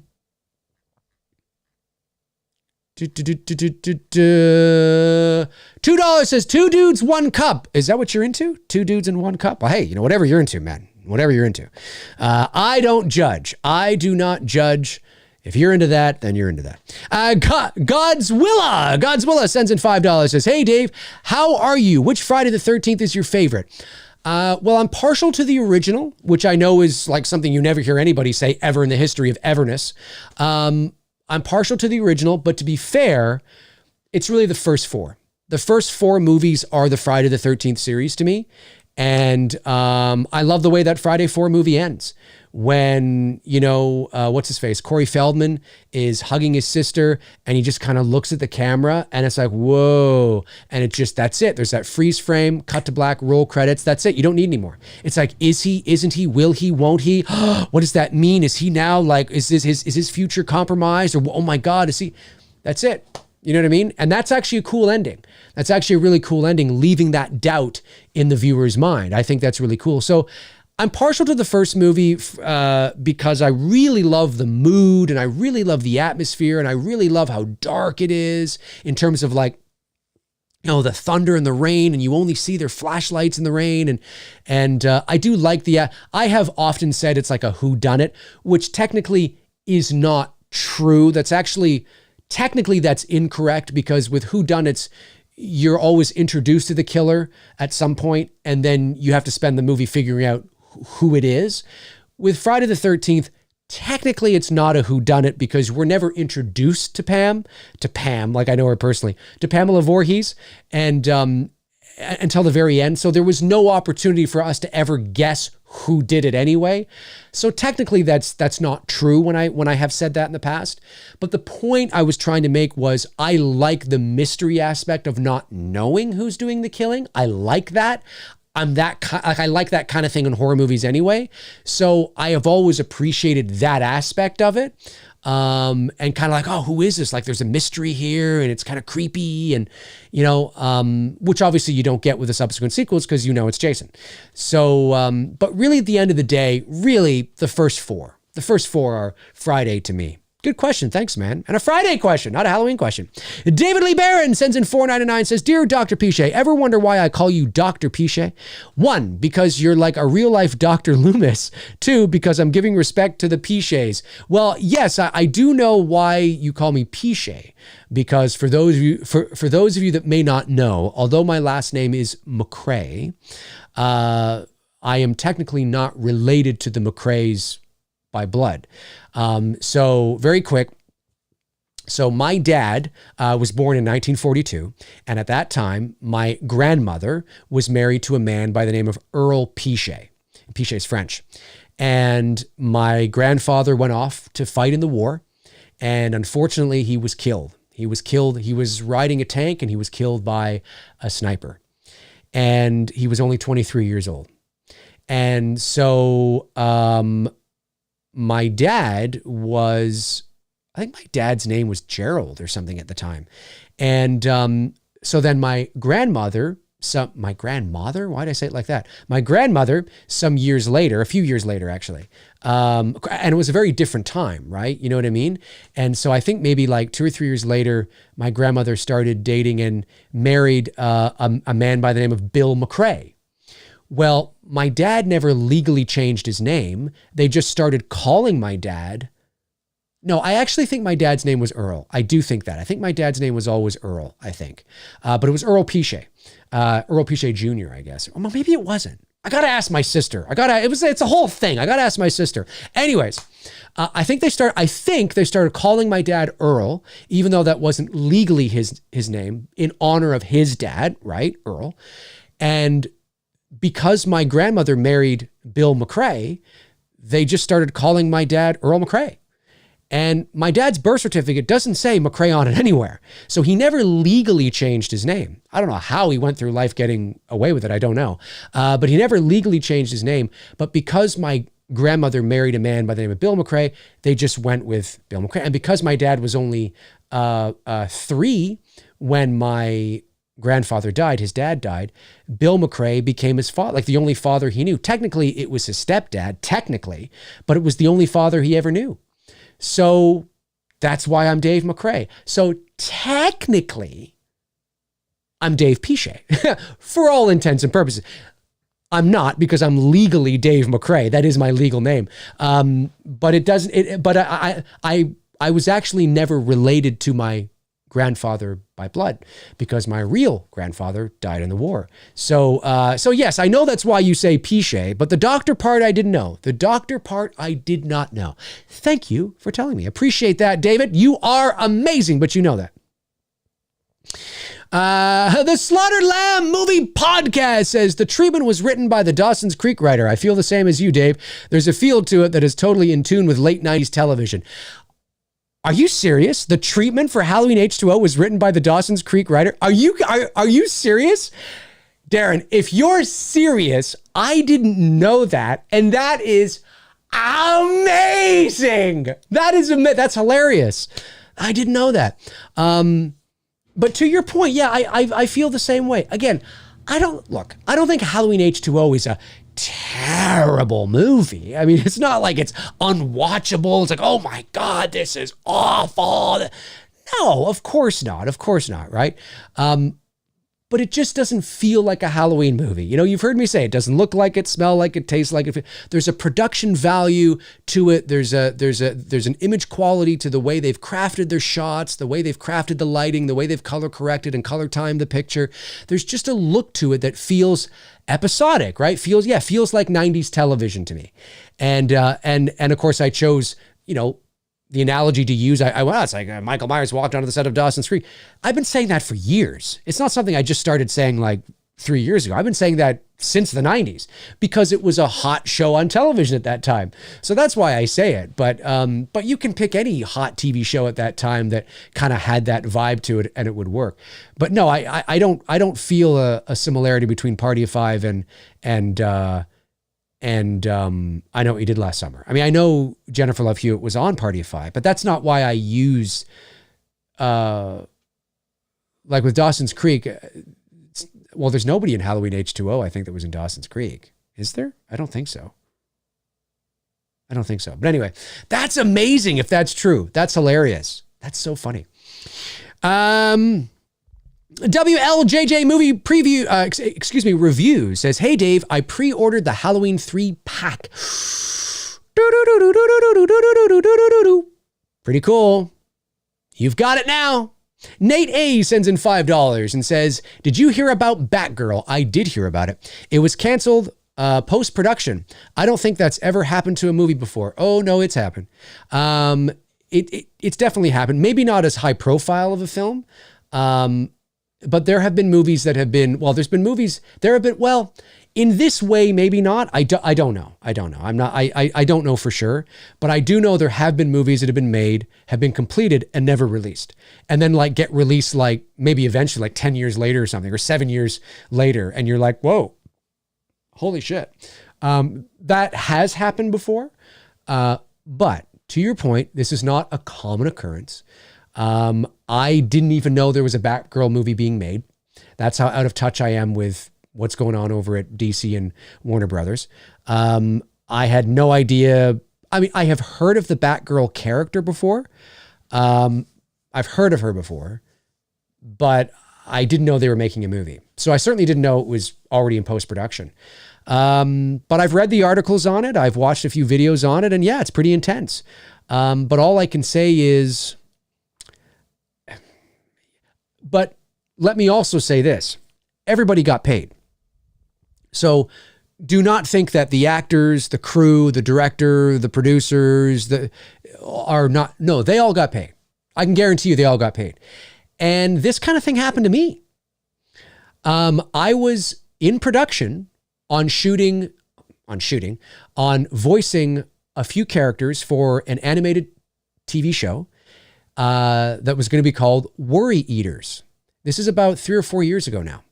And I was so excited because up to that point, like most of my voiceover career has been in promo, trailer, and commercial. right? That's where my bread and butter has been. I have a very thick portfolio with all kinds of work in that area.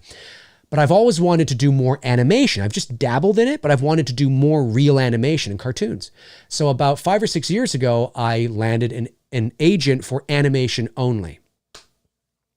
And I was doing sort of bit parts on like Doki, Fireman, not bit parts, but like supporting roles, like guest stars, right? So on Doki, I would show up as like, you know, the moose and the bear and whatever, and the whole episode would be around like my character or whatever, but it wasn't a reoccurring role, right? Like I wasn't in every episode.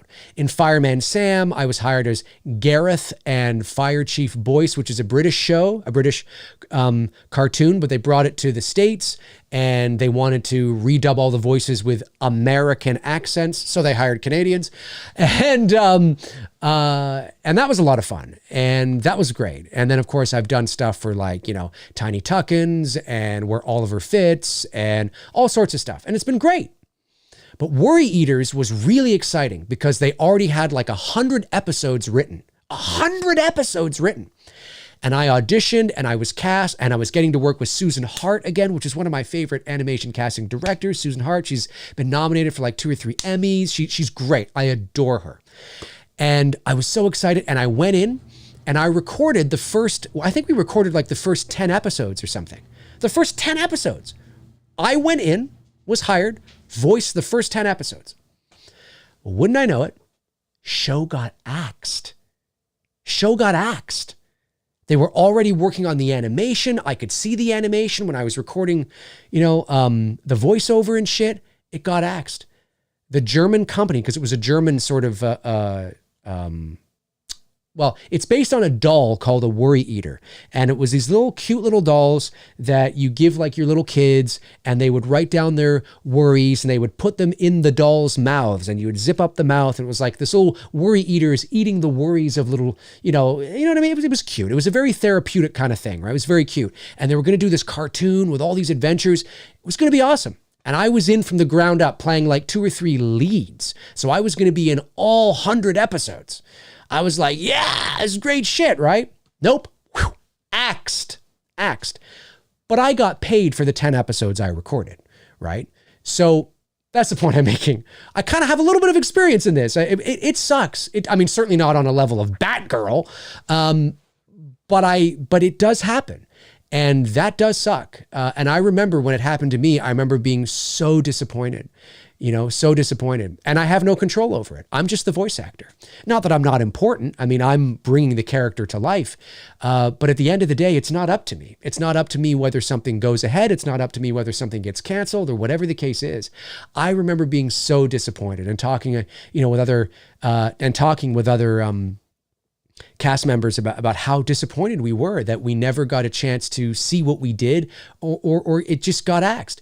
And I think it got axed because the production company that had hired the animation studio here in Toronto, they were always at odds with each other about the animation. Now, I saw the animation. It's not Pixar animation. Well, no, because what is? Do you know what I mean? But I think they might have had some sort of, I don't know for sure, but I think they might have had some sort of like that in their head or something. What the animation studio had done was terrific. It was 2D animation. It looked great.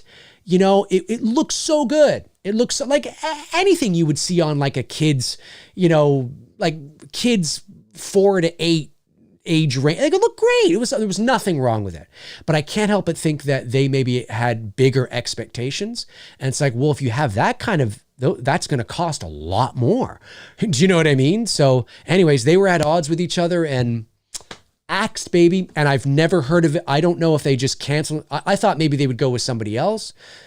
No, I've never seen that show come to be. As far as I know, unless you guys have heard of it or whatever, I've never seen it, never heard of it. I think they just canceled it altogether.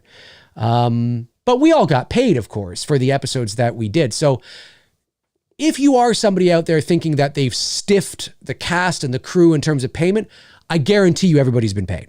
Everybody's been paid and paid what they're owed. But from a creative, artistic artist perspective, it must hurt. it must hurt the directors and the writers and the producers and the actors especially. And, you know, the girl playing Batgirl. Oh, it hurts, man. It does. It really hurts. For sure it hurts. But they have the right to do it. And if they honestly feel that this movie is dog shit, then, you know, and I think that it's happened because Warner Brothers is a legendary studio. And they're really trying to turn things around over there. And there's no room for shit, man. There's no room for shit. If we don't believe in it, it ain't going out. And that sucks. That sucks. That's big pressure, but yeah, it sucks. All right. I have to skedaddle here in a minute. Got that one. Okay. Javin sends in another $5. My man says, hey, Dave, movie trivia for you. Who says I'm a dude playing a dude disguised as another dude? I'm a dude playing a dude. Oh, I have heard this. I'm a dude playing a dude disguised as another dude. I don't know off the top of my head, but I know I've seen this movie because that is very familiar, but I can't think of it. I'm a dude playing a dude disguised as another dude. You're gonna have to let me know, man. I'm not sure, but I know I've seen it. I know I've seen it. David Lee Barron, $4.99 says, would Halloween 4 be any better had Michael kept the bloody gauze on his face? I actually like the H4 mask. Plenty of moments when it's lit real good. Yeah, Halloween 4 obviously is not anamorphic, so the aspect ratio is not the same as Halloween 1, or even 2. I think 2 they might have shot the same. But the lighting and, you know, when we talk about lighting, yeah, there is, if you want to give credit where credit is due, there clearly was, especially when you get to the nighttime stuff, there clearly was an effort to replicate the cool vibe of that first movie. It's not exactly the same, but it's there. There's a lot of one, especially with Michael in the fog, with the car driving away and you see the fog. The nighttime stuff in Halloween 4, it's great. It is. Would the mask have made the movie better? Yes, I think it would have made the movie better. That doesn't mean that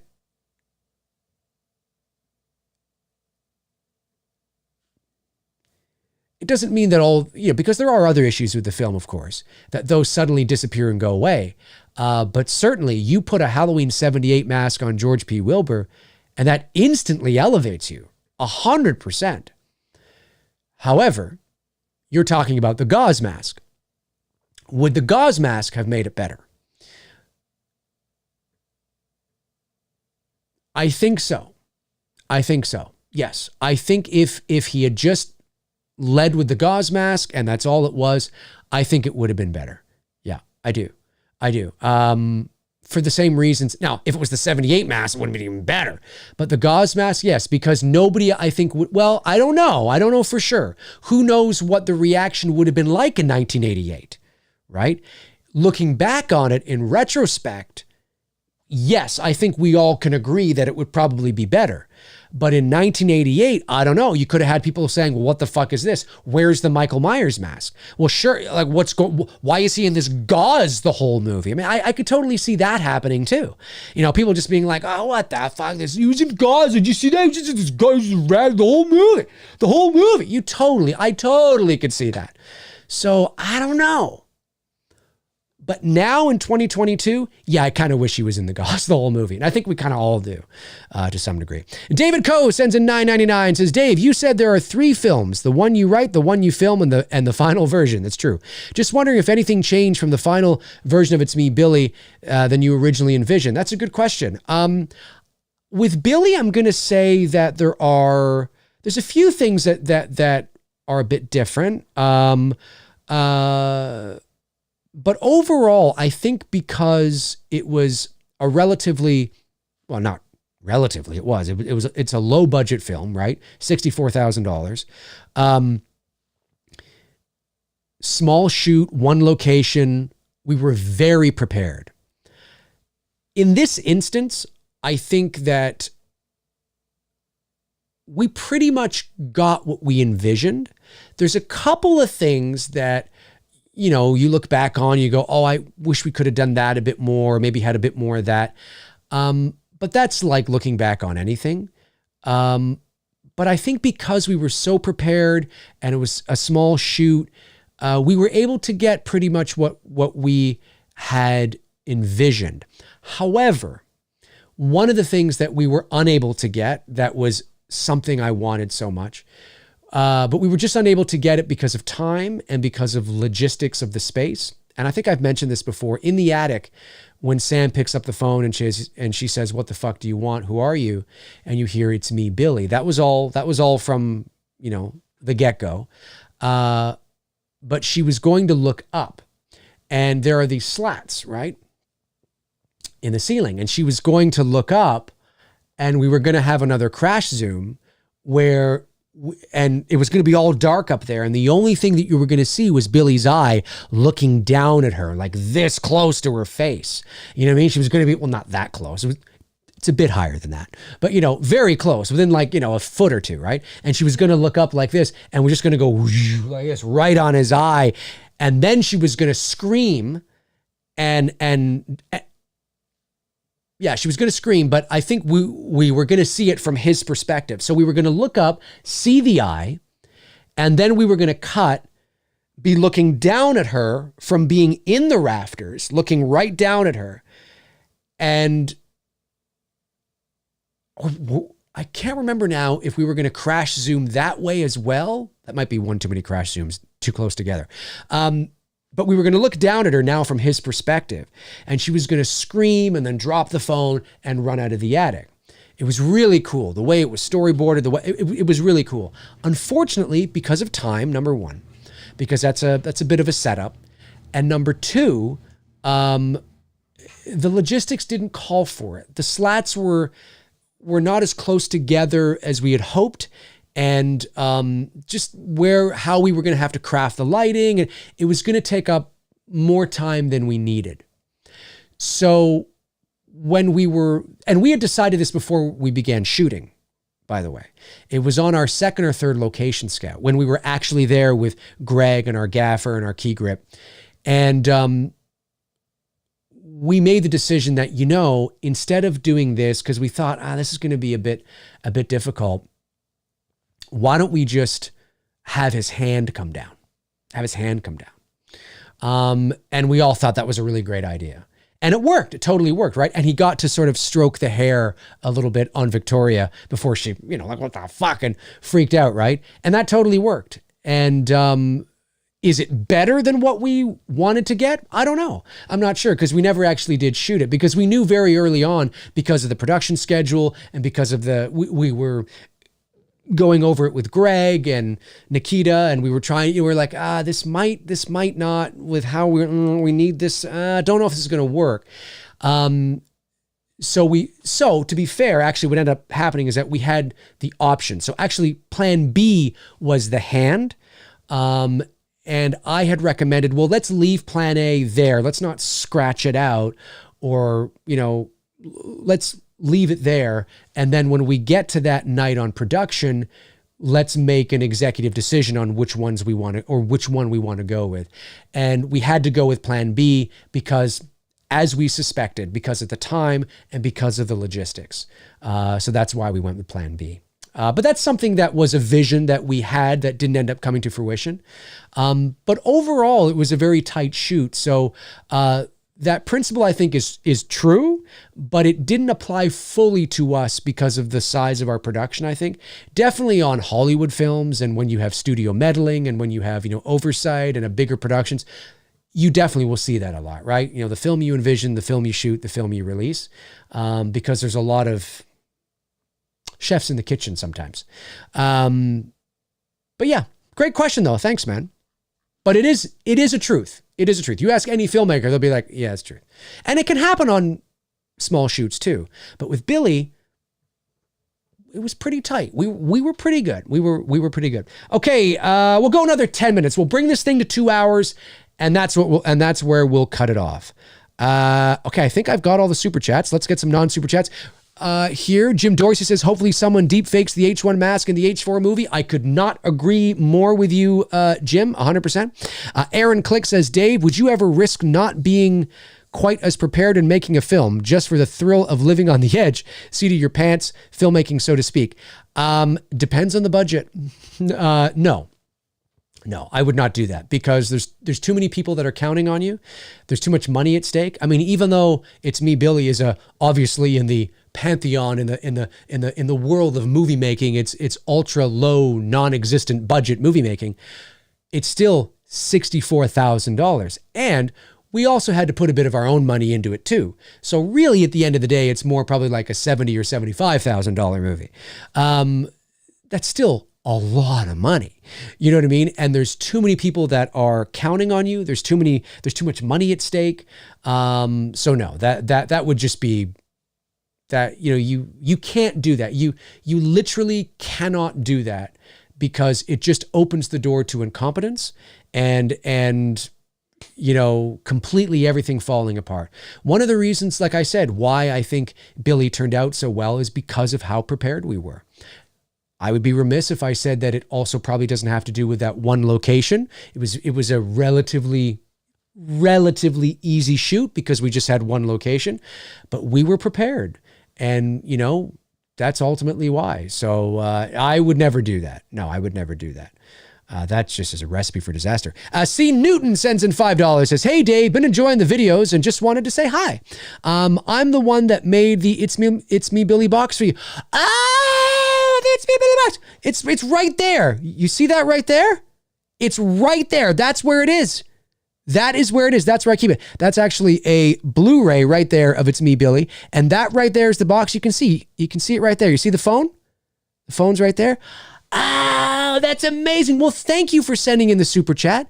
Thank you for saying hello. And thank you again for that box. It's all backwards here. And that box right there, I really appreciate it. I actually keep some It's Me Billy Blu-rays in sleeves in that box. That's where I keep it. Yep. Thank you so much. Oh yeah, everybody loves it. Everybody who's seen it is like, that's fucking, and Bruce loved it. He was like, this is amazing.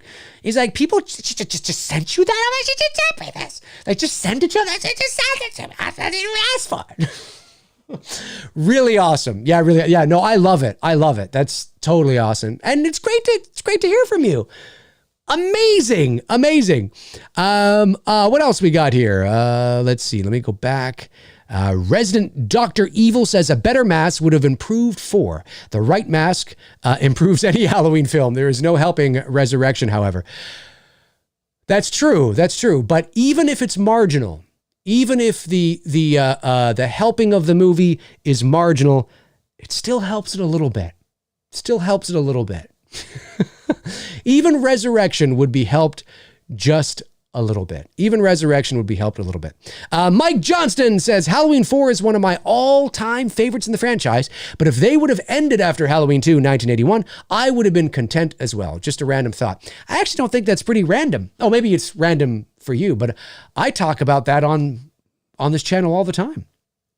I think that obviously the intended ending is Halloween 78, but of course there's that little bit extra, and it's very final. It's very final. I mean, Michael, Dr. Loomis, is presumed dead. He sacrifices himself. to save Haddonfield, to save, more people's lives by killing himself and killing the shape with him. And Michael is seen burning to death on fire on the ground. I mean, he is toast. He's toast. Oh, speaking of movies, did anybody ever answer what that quote was from Javid? What's that quote from? Let me go back here a little bit. There was that. Did anybody get it? Let me see here. Javid, if you're still there, just at me because it'll highlight my name.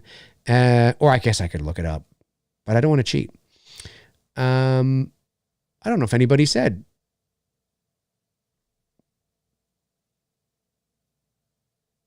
Oh, the Slaughtered Lamb here says there's a Fantastic Four movie that was made and never released. You can find it on YouTube. Cool. Well, there's another example right there. There's an example right there. Oh yeah, there are examples. It does happen.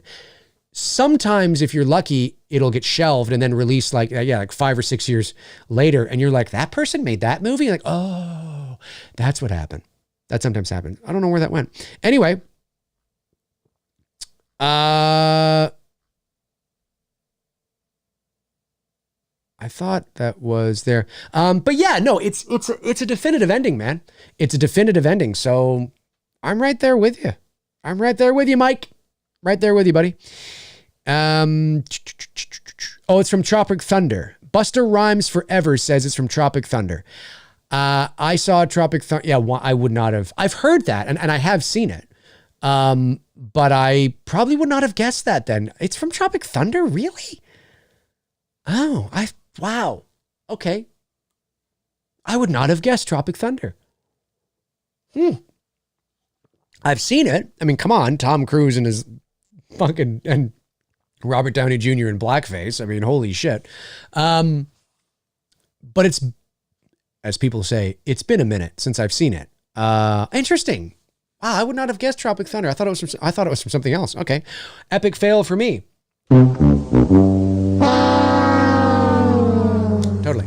All right, just 5 more minutes. Pumpkinhead sends in $5, says, what is your favorite Michael Myers line? Haha, joking. I hope, I'm just going to say, I hope in ends they don't make him talk. Do you think it will ruin the movie series 18 to 22? At face value, yes, I do. I do.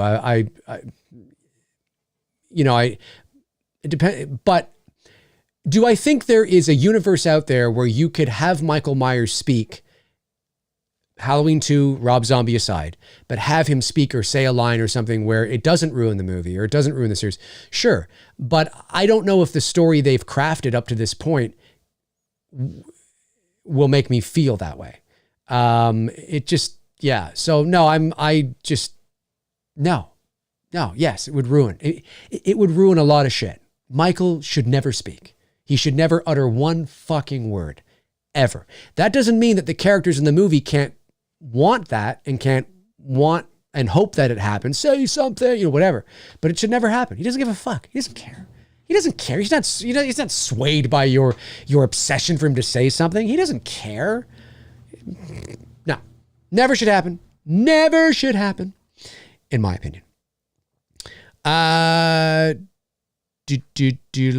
Chester Franklin Jr. says, Dave, do you have any sad moments from a Rocky movie? Sad moments from a Rocky movie. Well, I guess when Apollo dies, that's kind of sad. But I've never really been moved by any sadness from the Rocky movies. I've been more moved by their heroic sort of redemption, rising above kind of stuff. So I'm not sure. I don't think I've ever. Well, no, that's not true. That's not entirely true, Chester. That's not entirely true. Rocky Balboa. I think Sylvester Stallone's performance in Rocky Balboa was fantastic.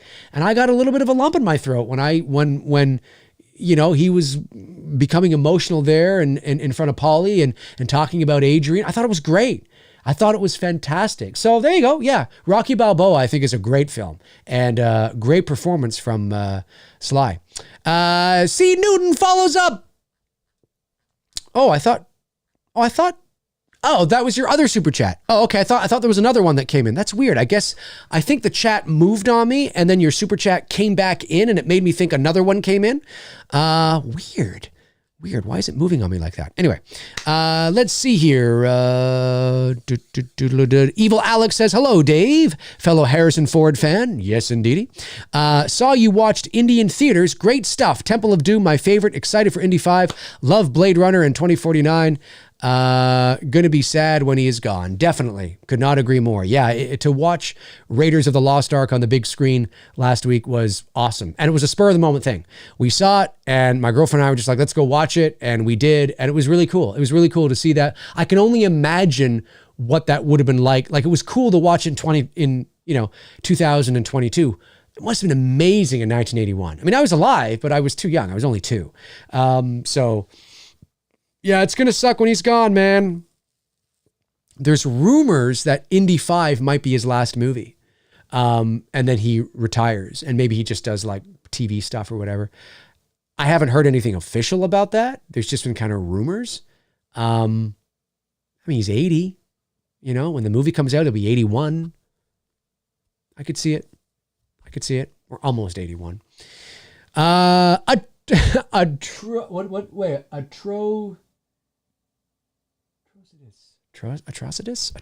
I think that's how you say that. Is that how you say that? It looks like it's an amalgam. It looks like it's yeah, that's right. Yeah, atrocity, atrocious. Yeah, I get what you're saying. I get what you're saying. You're playing on the words. Dave, just thought about this. Shouldn't Michael? And thank you for the super chat. Dave, just thought about this. Shouldn't Michael have had blood all over his face when unmasked in H1 from eating the dog, or did he use a fork and a knife? Or maybe he went to somebody's. Maybe when he was at Annie's place or at the Wallaces, he took off his mask and washed his face. Some of these questions, you guys are amazing. You guys are amazing. I think when he was at the Wallaces, he used he took off his mask, and Bob was dead, Linda was dead, Annie was dead, and he finally took off his mask and was at the sink, and he was washing his hands and his face. And then he put his mask back on. Seems reasonable. Seems reasonable. DM Owen sends in $4.99, says, enjoy the rest of your Sunday, Dave. And you as well, DM, you as well. Okay, listen, that's going to do it for this Sunday Q&A. Thank you for everybody who tuned in. I really appreciate it. I didn't think I was going to have another chance to jump on this weekend because I thought I was going to be out all day with Bruce today, but we finished what we needed to do yesterday, and so I had time today. So I thought, why not pop on? Because August is very busy, like I said at the top of the show, and I'm a little worried that there might be stretches where I'm not able to do content. So that's why you're seeing me do a bunch of these shows, because I want to get some content out there. I was going to say something else. Oh yeah, tomorrow night, 6 p.m. Eastern time, Two Dudes and Some Bullshit, episode 161, I think we're up to now. Rewatch of Friday the 13th, part 5, A New Beginning. So if you're around tomorrow night at 6 p.m. Eastern Standard Time, make sure you tune in. Thank you to all the super chat questions that came in today, of course, really appreciate that. And thank you to, of course, my great moderators, Frank Riker, Tabitha Short, Darren Sands, and Chris Baber, for doing what you guys do. I really appreciate it. Have a great rest of your Sunday, and hopefully I'll see you guys tomorrow on Two Dudes and Some Bullshit. Alrighty, in the meantime, and in between. Oh, and by the way, if you want to follow me on social media, there are my links: Twitter, Instagram, Facebook. All my links are in the description. Check them out until your heart's content. And when your heart is content, check them out again. That'll do it for me. In the meantime and in between time, I will talk to you soon. Cheers.